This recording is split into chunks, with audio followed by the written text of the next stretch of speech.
പിതാവിന്റെയും പുത്രന്റെയും പരിശുദ്ധാത്മാവിന്റെ നാമത്തിൽ ആമേൻ. എന്റെ പ്രിയപ്പെട്ടവരെ, ഇന്ന് ജൂൺ 4 തീയതി ബുധനാഴ്ചയാണ്.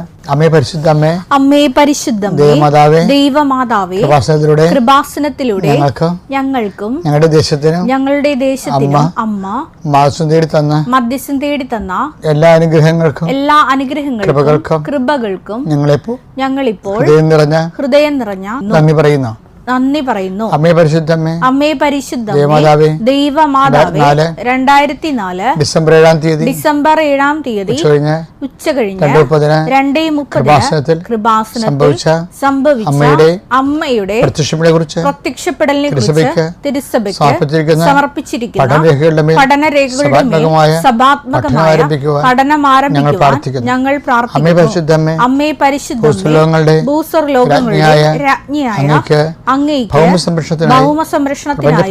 പ്രപഞ്ചപ്രകൃതിയെ തന്നെ തിരുസഭ പ്രതിഷ്ഠിക്കുവാൻ ഈ പ്രത്യക്ഷീകരണം വഴി ഇടയാക്കണമേ. അമ്മേ പരിശുദ്ധമേ, ജപമാല മാതാവേ, സകല കൃപാസനം പ്രാർത്ഥനകളോടും ചേർത്ത് ഞങ്ങളിപ്പോൾ പ്രാർത്ഥിക്കുന്ന ഈ കുടുംബത്തിന്റെ പ്രത്യേക നിയോഗം മക്കളെ.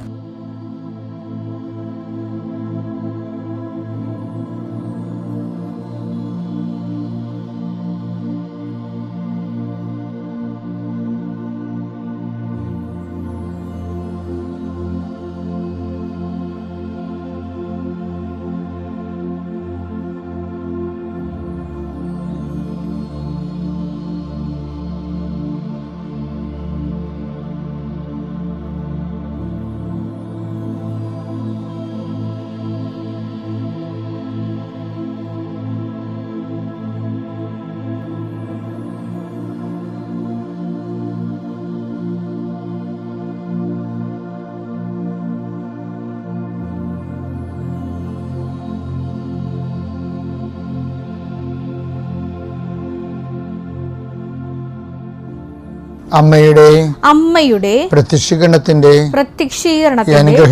അനുഗ്രഹവേളയിൽ ഞങ്ങൾക്ക് സാധിച്ചു തരുവാൻ കനിയണമേ.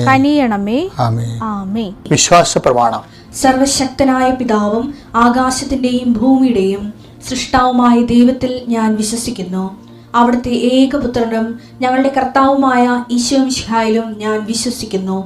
ഈ പുത്രൻ പരിശുദ്ധാത്മാവിനാൽ ഗർഭസ്ഥനായി കന്യകാമറിയത്തിൽ നിന്ന് പിറന്ന് പൊന്തിയോസ് പീലാത്തോസിന്റെ കാലത്ത് പീഡകൾ സഹിച്ച് കുരിശിൽ തറയ്ക്കപ്പെട്ട് മരിച്ച് അടക്കപ്പെട്ട് പാതാളങ്ങളിൽ ഇറങ്ങി മരിച്ചവരുടെ ഇടയിൽ നിന്ന് 3-ാം നാൾ ഉയർത്ത് സ്വർഗത്തിലേക്ക് എഴുന്നള്ളി സർവശക്തിയുള്ള പിതാവായ ദൈവത്തിന്റെ വലതുഭാഗത്തിരിക്കുന്നു. അവിടെ നിന്ന് ജീവിക്കുന്നവരെയും മരിച്ചവരെയും വിധിക്കുവാൻ വരുമെന്നും ഞാൻ വിശ്വസിക്കുന്നു. പരിശുദ്ധാത്മാവിലും ഞാൻ വിശ്വസിക്കുന്നു. വിശുദ്ധ കത്തോലിക്കാ സഭയിലും പുണ്യവാന്മാരുടെ ഐക്യത്തിലും പാപങ്ങളുടെ മോചനത്തിലും ശരീരത്തിന്റെ ഉയർപ്പിലും നിത്യമായ ജീവിതത്തിലും ഞാൻ വിശ്വസിക്കുന്നു. ആമേൻ. സ്വർഗ്ഗസ്ഥനായ ഞങ്ങളുടെ പിതാവേ, അങ്ങയുടെ നാമം പൂജിതമാകണമേ. അങ്ങയുടെ രാജ്യം വരണമേ. അങ്ങയുടെ തിരുമനസ് സ്വർഗത്തിലെ പോലെ ഭൂമിയിലും ആകണമേ. അന്നു വേണ്ടുന്ന ആഹാരം ഇന്ന് ഞങ്ങൾക്ക് തരണമേ. ഞങ്ങളോട് തെറ്റ് ചെയ്യുന്നവരോട് ഞങ്ങൾ ക്ഷമിക്കുന്നത് പോലെ ഞങ്ങളുടെ തെറ്റുകൾ ഞങ്ങളോടും ക്ഷമിക്കണമേ. ഞങ്ങളെ പ്രലോഭനത്തിൽ ഉൾപ്പെടുത്തരുതേ, തിന്മയിൽ ഞങ്ങൾ രക്ഷിക്കണമേ. ആമേൻ. നന്മ നിറഞ്ഞ മറിയമേ, സ്വസ്തി. കർത്താവ് അങ്ങയുടെ കൂടെ സ്ത്രീകളിൽ അങ്ങ് അനുഗ്രഹിക്കപ്പെട്ടവളാകുന്നു. അങ്ങയുടെ ഉദരത്തിൻ ഫലമായി ഈശോ അനുഗ്രഹിക്കപ്പെട്ടവനാകുന്നു. പരിശുദ്ധ മറിയമേ, തമ്പുരാന്റെ അമ്മേ, പാപികളായ ഞങ്ങൾക്ക് വേണ്ടി ഇപ്പോഴും ഞങ്ങളുടെ മരണസമയത്തും തമ്പുരാനോട് അപേക്ഷിക്കണമേ. ആമേൻ. കർത്താവേ, നിന്റെ ഉന്നതമായ നാമത്തിന് സ്വസ്ഥം ചെയ്യുന്നു. കർത്താവേ, നിന്റെ വിശുദ്ധ പൗരോഹിത്യത്തെ മഹത്വപ്പെടുത്തണമേ. കർത്താവേ, സഭയിലുള്ള സാന്നിധ്യം പ്രകടമാക്കണമേ. 39 വർഷം ഞാൻ അർപ്പിച്ച കൃപാന്റെ യുഗതിയാൽ കൃപാസനത്താറെ ജീവനോടെ പ്രത്യക്ഷപ്പെട്ട മാതാവിന്റെ പ്രത്യക്ഷീകരണത്തിന്റെ ശക്തിയാൽ ഇന്നത്തെ നിന്റെ യാത്രകള്, നിന്റെ ഹോംവർക്കുകൾ, ഗൃഹപാഠങ്ങള്, നിന്റെ അസൈൻമെന്റുകള്, ഓരോരോ സ്ഥലത്ത് പോകാനും വേണ്ടി നിശ്ചയിച്ചിട്ടുള്ള കാര്യപരിപാടികളെ കർത്താവിന്റെ നാമത്തെ ആശ്രയിക്കപ്പെടട്ടെ.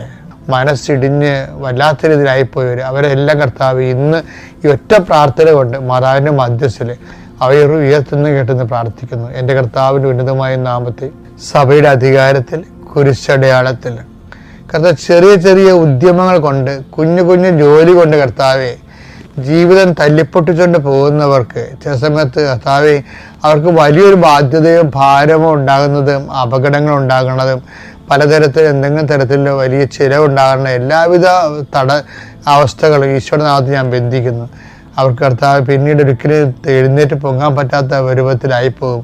കൂടുതൽ കടങ്ങൾ ഉള്ള വിഷയങ്ങൾ ഉണ്ടായിക്കഴിഞ്ഞാൽ എൻ്റെ കർത്താവിൻ്റെ ഉന്നതമായ നാമത്തിൽ സഭയുടെ അധികാരത്തിൽ കുരിശടയാളത്തിൽ ദൈവശക്തി അന്ന് ആശ്രയിക്കപ്പെടട്ടെ.